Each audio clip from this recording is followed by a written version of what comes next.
Thank you, Sarah. I think the AI revolution is here. Really easy to say.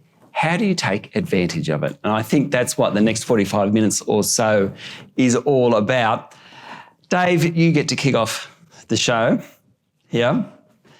Why is having a centre like this so important at this point of the AI journey? Thank you, Sean. And so, look, it's an exciting time for us here around the Innovation Centre launch. And the main purpose behind that is we have a really strong belief at NTT Data that to solve some of the most complex problems that we have in the world, and it's not a problem, but if you have a look at the rapid adoption of AI, this sort of fits into that category. The two ways that you really do that, the two things that are really well coupled together is innovation and collaboration. Now, innovation and isolation is fine. You know, you'll get some sort of output. But if you can do innovation with true collaboration and having that diversity of thought, the diverse points of view in the room, you'll get a much better outcome around sort of why you would do that. And so our hope would be, you know, if you build a facility where we can get the best minds with that diversity in the room, then we can have a look at things around, well, how do we start to manage the rapid adoption of AI and how will that impact, maybe it's our industry, maybe it's our company, maybe it's part of the community we are, and maybe there's some nation building initiatives as this will impact as well. Okay. I think when we talk about this, it's kind of easy to sit in a room like this and think it through. It's harder on the ground. Now, Fortescue, it operates in perhaps the most extreme climates this country has. It has adopted AI. I'm interested in the story, how you use it, why you use it. So Fortescue's in the middle of an AI transformation. We've been adopting AI for 3 or 4 years. At the moment, we're applying it to a number of different areas of our operation. We're applying it to our mine operations, to our corporate functions, to our projects and to our decarbonisation journey. It's more than a roadmap. It's actually about how we use AI to create impact. So AI is really in the heart of our integrated operations as well as some of our corporate functions in the organisation as well. Nat, I'll bring you into it. Google, I think we don't need to explain Google. It's massive, right? It is such an incredible business that powers so much industry. I have a question for you, though. Yes. And I'm a step below you guys in this. Right? How does agentic AI fundamentally differ from everything else we've had before, the experimental AI tools and things? Like all of a sudden we're all talking about agentic AI. Explain that. So last year's AI was a chatbot that you opened and asked a question to. But this year's is like a colleague that you delegate an entire workflow to, and it may even be able to do that autonomously. So there's actually a very big difference between those two. And I get to sit in the decision-making rooms of a lot of large organisations across the country, helping them move to this agentic future. So I've seen some very clear patterns around what it looks like to move from just AI to agentic AI. And number one is businesses are not Frankensteining AI. Right. Explain that one. Okay. So Frankensteining AI essentially means you're trying to take AI and apply it to a 30-year-old process. It doesn't work. It ends up being cosmetic and not structural. So the businesses that are winning, they look at an entire workflow, so an entire mortgage lending process, an entire insurance claim process, and they reimagine what would AI look like if we were to start that process from scratch. They're also actually connecting these AI agents to real systems. I mean, I don't know if you've used a chatbot before where you've asked it a question and it's come back and it's given you a rubbish answer and you thought, I'm never going to use that again. It's a trust building moment. So you must connect these to core systems. And that sometimes can be scary for some organisations to say, we're going to get access to all of our CRM data. I mean, AI is moving fast. And before we came out here, you were discussing, there are so many new models coming up. And I think you said 5 weeks or something or other like that. We're roughly seeing it about, every 5 weeks or so a new model coming out. So I wonder, how does an enterprise deal with that? How do they know which one to take on? Yeah, well, this is where we're seeing a massive shift from this current obsession from businesses saying we must be on the latest model, to a platform play.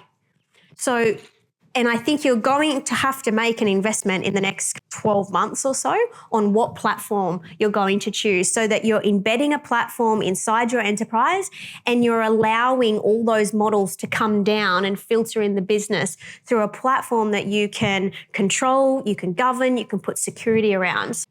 Dave, you're nodding your head at all that. No, I do. I think the interesting thing for us in the industry as we look at it, it's the pace of change that's been driving through, and Nat just talked about it this 5 weeks. And I think one of the challenges I think we're all dealing with, it's just around sort of how do we think about how do we get really excited about this pace of change, and how do we adopt it? And you kind of think of it, so I think sort of like four main areas. So, when we talk about AI adoption, we talk about sovereignty, and does that impact our industry or our company? We then talk about governance, which is how do we make sure that we've got that responsible governance around what we're trying to do, so we get comfort. The third part's probably around that infrastructure responsibility. So we've got infrastructure that is available and accessible to be able to do this. And then the last part, which I think is key to all of this, then comes down to trust and security. So I think the thing that people are most concerned about as we talk about this pace of change is around how do we make sure that we can trust the environment that we have and we've got the right security around that, so we're not creating issues. Because if we can find a way to use AI and some of the really major challenges that we have in our companies, in our communities, I think the output could be amazing. But you've got to have those principles right at the beginning. Yeah, V, I mean, how does Fortescue fit into that? You two are nodding. I am, in an ideal world, you'd have a lot of governance. In a world that's accelerating as fast as we are, you need just enough governance to allow the innovation to happen, but also to keep an eye on what the agents are doing, what data they're accessing, how they're behaving, and how to contain or hit the red button if something goes wrong, and then how to fast fix and redesign and retest and relaunch. So I think the governance, from my perspective, it's there. It's around responsible use and ethical use, and making sure we've got good humans working with the tech to do good things. But it's also responding in a really adaptive and agile way when things go wrong, because things do break and things are sometimes more brittle than we think. It's not as robust out there as the textbooks would show us. Dave, I'm guessing then the answer in part is that you can't do it on your own. Absolutely. And I think we sort of started off with the conversation with some of the things that we're trying to solve. It's that, for me, it's that diversity of opinion that we have in the room to solve them is incredibly important. And I think, say there was a challenge that we were trying to solve either on behalf of a client or even on a nation building opportunity.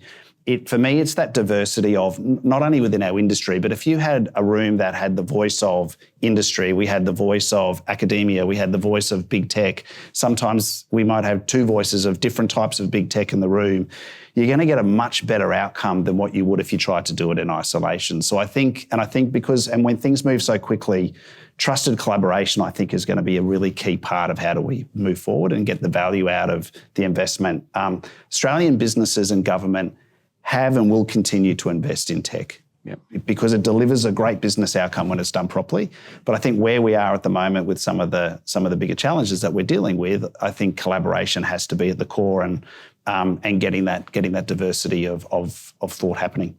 I'm interested, you're not a consumer company, right? But you've got a lot of staff who are suddenly relying on AI. What about the trust? Did it take long for them to trust AI?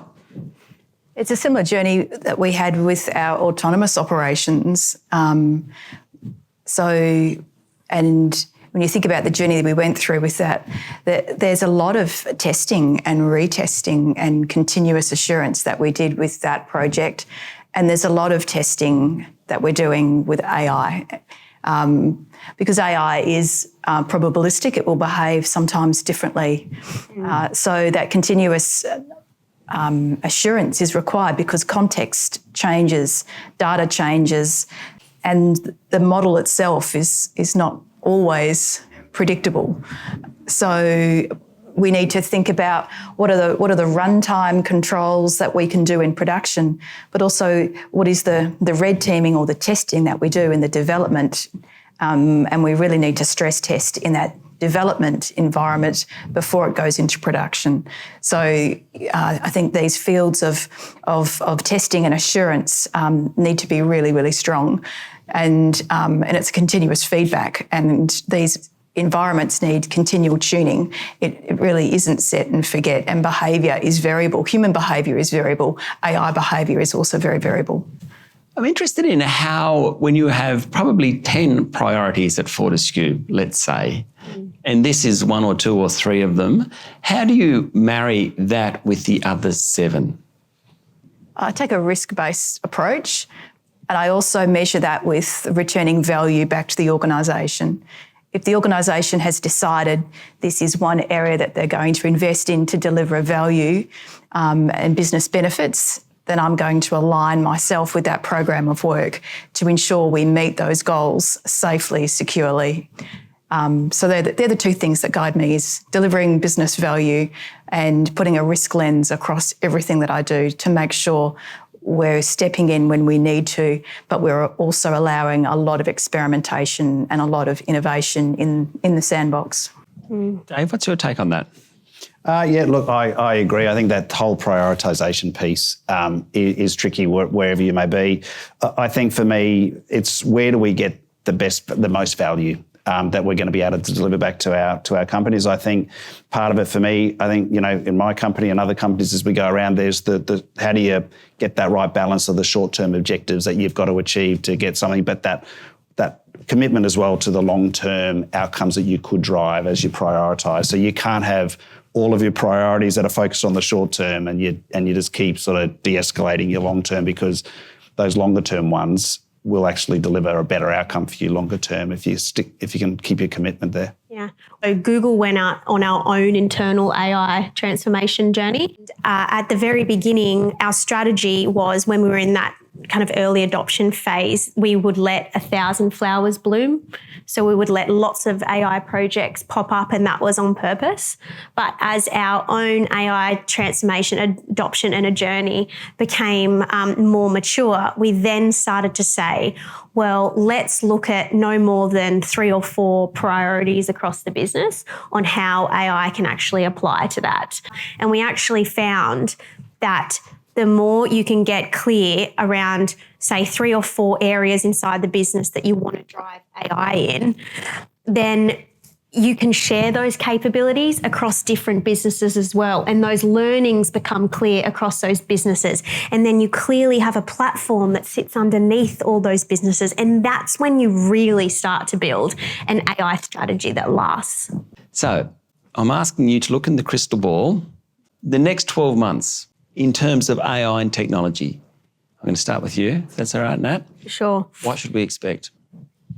So from a business and enterprise point of view, we will certainly start to see businesses make architectural choices and making their business as pluggable as possible versus chasing the latest model that's coming every 5 weeks. The best models on earth will expire before procurement can even build their deck to get it through the cycle. So you have to make a choice when it comes to a technology an AI platform.